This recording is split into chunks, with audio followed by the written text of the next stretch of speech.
Shalom, shalom, soyez bénis en ce jour, que la grâce, la paix de Dieu soit multipliée dans vos vies. Bienvenue à Vie Glorieuse. Vie Glorieuse est une vie basée, fondée sur la parole de Dieu. Et tu vas prendre avec moi aujourd'hui Proverbe 17, le verset 27. La Bible déclare, celui qui a de la connaissance retient ses paroles et un homme qui a de l'intelligence est d'un esprit froid. Et aujourd'hui, nous allons parler des disputes. Les disputes, c'est quoi? C'est une discussion vive, c'est des querelles, c'est des personnes qui se heurtent, c'est des personnes qui arrivent à avoir des interactions, des paroles un peu déplacées. Ça, c'est des disputes entre deux personnes. Et aujourd'hui, nous verrons comment nous aurons 4 points. Les 4 points pour gérer une dispute.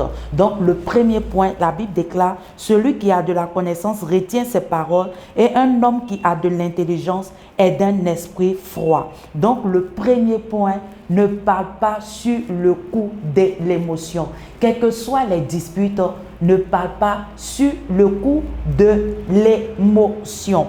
Le deuxième point, tu dois te remettre en question. C'est très important que tu te remets en question parce que tout n'est pas de la faute de l'autre. Forcément, il a dû arriver quelque chose qui s'est passé de telle sorte qu'il y a eu cette interaction-là, ce heurtement-là et ces querelles-là, ces disputes-là qui se sont passées. Et tu vas prendre avec moi Matthieu 7, le verset 3 à 5. La Bible déclare que « Et pourquoi regardes-tu le fais-tu qui est dans l'œil de ton frère et tu ne t'aperçois pas de la poutre qui est dans ton œil?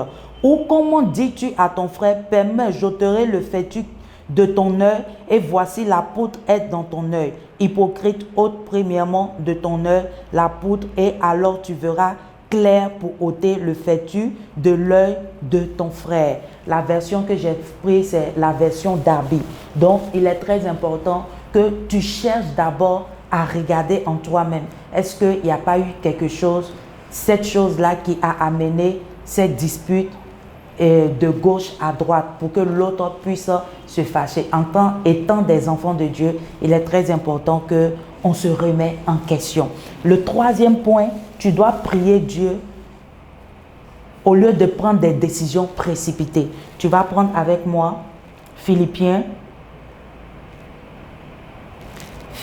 4, le verset 6 à 7.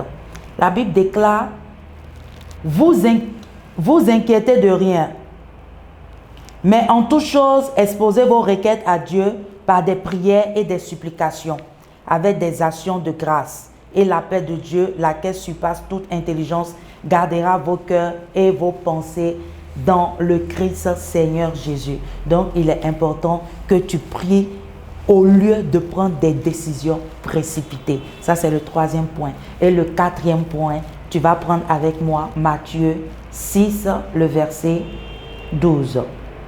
Matthieu 6, le verset 12. La Bible déclare, « Et remets-nous nos dettes, comme nous aussi nous remettons à nos débiteurs. » Il est important que tu pardonnes et tu relâches l'offense. Et ce point-là, c'est un point complexe. Et étant des hommes, c'est très difficile pour l'homme de pouvoir pardonner comme un enfant. Mais il est important que tu pardonnes, tu relâches, pardonne, passe à autre chose. Mais si tu n'arrives pas à pardonner, demande à Dieu de te donner cette grâce-là, de pardonner. Libère la personne parce que tu n'as pas besoin d'avoir des maux de tête ou bien des coups battus ou bien certaines choses à cause de la personne. Libère la personne. Et si tu as ce problème de non-pardon, tu vas prier en ce jour, tu vas dire, Seigneur Jésus, aide-moi à libérer mes pensées, aide-moi à pardonner toutes les choses qu'on me fait, Éternel, aide-moi à pardonner à tout un chacun. Éternel, je reçois cette grâce-là. Je me décharge au-devant de toi. Comme toi-même tu l'as dit, venez à moi, vous tous qui êtes fatigués, chargés. Je me décharge de toutes ces disputes, de tous ces malentendus, de toutes ces choses qui se passent dans ma vie. Je me décharge en ce jour et je passe à autre chose. Par ta grâce, j'invoque ton sang pour me laver, pour me purifier. Au nom de Jésus-Christ, si tu as fait cette prière, sache que le Seigneur t'a déjà entendu. Fais-le réellement. Le Seigneur, il t'a écouté et il va t'aider. Et pardonne, libère. Même si la pensée vient, dis, pensée, arrête automatiquement. Il va s'arrêter. Tu dis, stop. Stop avec autorité. Stop. Tu vas voir, cette pensée-là va s'arrêter. Ne permets pas que les mauvaises pensées restent dans ta tête pour ne pas pardonner aux gens. Non, libère. Dieu te donnera cette grâce-là au nom de Jésus-Christ. C'est ce que j'ai voulu partager avec vous aujourd'hui. Et si tu es là, tu ne connais pas le Seigneur en tant que ton Seigneur sauveur personnel, j'aimerais te dire de choisir la bonne part. C'est Jésus-Christ qui apprend à tout un chacun à pardonner. Il s'est fait pécher pour toi et moi. Et tu vas incliner ta tête, tu vas dire, Seigneur Jésus, je viens à toi tel que je suis. Je sais que je suis un pécheur. Pardonne-moi, délivre-moi. Éternel, je t'accepte comme mon Seigneur et sauveur personnel. Merci de faire de moi une nouvelle créature. Au nom de Jésus-Christ que j'ai prié. Amen. J'invoque ton sang, ton sang, ton sang sur tout ce qui m'appartient. Au nom de Jésus-Christ que j'ai prié. Amen. Si tu as fait cette prière, sache que le Seigneur t'a déjà pardonné. Il est là avec toi. Et il est là avec toi. Sois béni. C'était Vie Glorieuse avec Essena Moti. N'oublie pas de partager, de liker, de commenter et d'inviter tes amis. Sois béni et à très bientôt. Bye bye.